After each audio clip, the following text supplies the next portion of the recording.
स्वयंभूनाथ। स्वयंभूनाथ नेपाल की राजधानी काठमांडू में है। आज हम स्वयंभूनाथ का दर्शन करेंगे, लेकिन आप लोग मेरे साथ वीडियो में स्वयंभूनाथ का दर्शन कर सकते हो। स्वयंभूनाथ के दर्शन शुरू करने से पहले यात्रा 2081 यूट्यूब चैनल को सब्सक्राइब कर दीजिए। आओ आज का यात्रा शुरू करते हैं। स्वयंभूनाथ का इतिहास प्राचीन काल से जुड़ा है और इसे बौद्ध धर्म के प्रमुख स्तूपों में से एक माना जाता है। यह स्थल लगभग 2000 साल पुराना माना जाता है।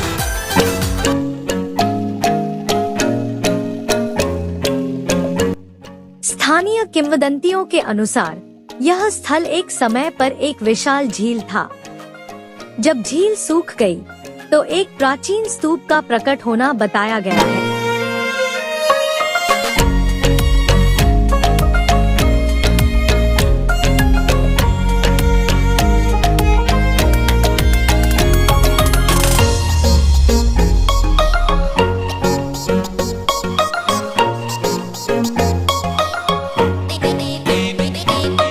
स्वयंभूनाथ बौद्ध धर्म के अनुयायियों के लिए एक महत्वपूर्ण स्थल है।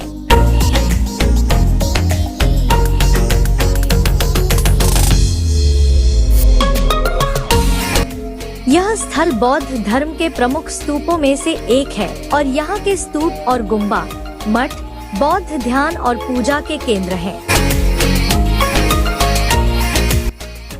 यहाँ के मंदिर के पास बहुत से बंदर रहते हैं, जो स्थानीय और पर्यटकों के लिए आकर्षण का केंद्र बनते हैं।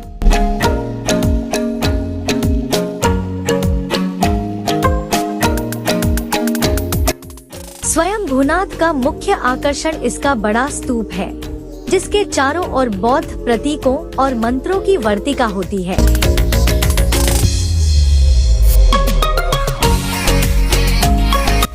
यहाँ के स्तूप पर स्थित बुद्ध की प्रतिमा और चांगमल श्वेतहंस की मूर्ति भी महत्वपूर्ण है।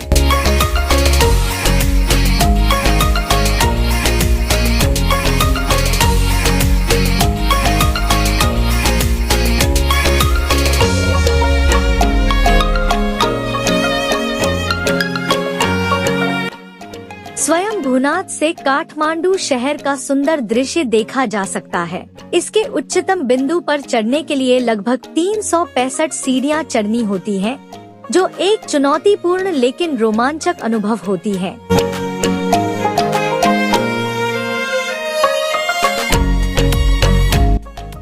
स्वयंभूनाथ परिसर में कई छोटे मठ और चैत्य भी हैं, जो बौद्ध साधुओं द्वारा पूजा और ध्यान के लिए उपयोग किए जाते हैं।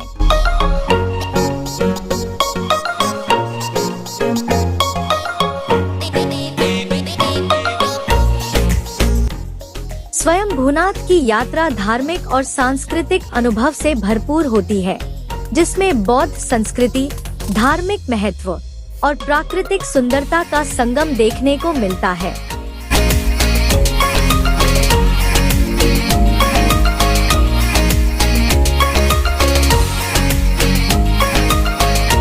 मुख्य स्तूप का डिजाइन आधार गोलाकार आधार को सफेद रंग से रंगा गया है, जो पृथ्वी के तत्व का प्रतीक है। स्तूप के चारों ओर चित्रित बुद्ध की आंखें ज्ञान और करुणा का प्रतीक हैं। बीच में स्थित तीसरी आंख बोध और ज्ञान का प्रतीक है।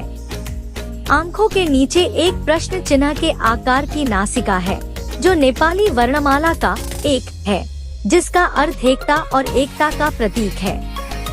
स्तूपा के ऊपर एक सोने का स्पायर है, जिसमें 13 स्तर होते हैं। ये स्तर बौद्ध धर्म में आत्मज्ञान के 13 चरणों का प्रतीक है। स्तूप के ऊपर 3 छाते होते हैं, जो ब्रह्मांडीय सुरक्षा और आध्यात्मिकता का प्रतीक है। यह मंदिर मुख्य स्तूप के पास स्थित है और हरती देवी को समर्पित है, जो बच्चों की देवी मानी जाती है। परिसर में कई स्थानों पर प्रार्थना चक्र, मणि चक्र लगे हुए हैं। श्रद्धालु इन्हें घुमाकर प्रार्थना करते हैं। यहाँ कई धर्मशाला हैं, जहाँ तीर्थयात्री और पर्यटक ठहर सकते हैं। स्वयं भूनाथ में सुबह और शाम के समय विशेष पूजा और प्रार्थना होती है। यहाँ के मंदिरों और मठों में बौद्ध भिक्षुओं द्वारा नियमित रूप से प्रार्थनाएं की जाती हैं।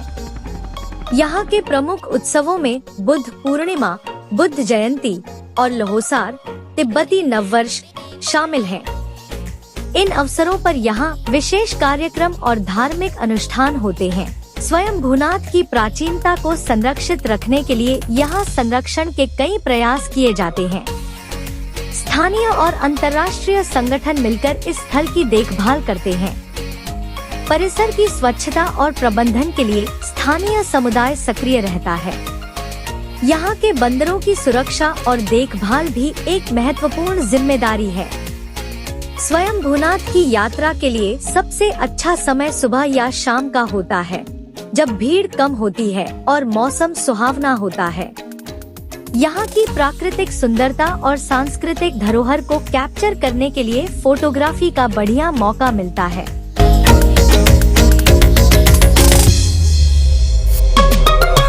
सूर्योदय और सूर्यास्त के समय यहाँ का दृश्य विशेष रूप से आकर्षक होता है।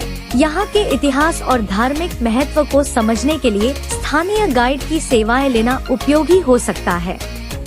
स्वयं भूनाथ की यात्रा एक समृद्ध सांस्कृतिक और आध्यात्मिक अनुभव प्रदान करती है, जो नेपाल की धार्मिक धरोहर और प्राकृतिक सुंदरता का अद्वितीय संगम है।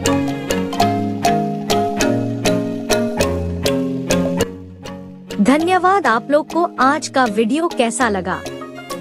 अगर वीडियो पसंद आया हो तो हमारे चैनल यात्रा 2081 को सब्सक्राइब, लाइक, कमेंट करना ना भूलें। धन्यवाद।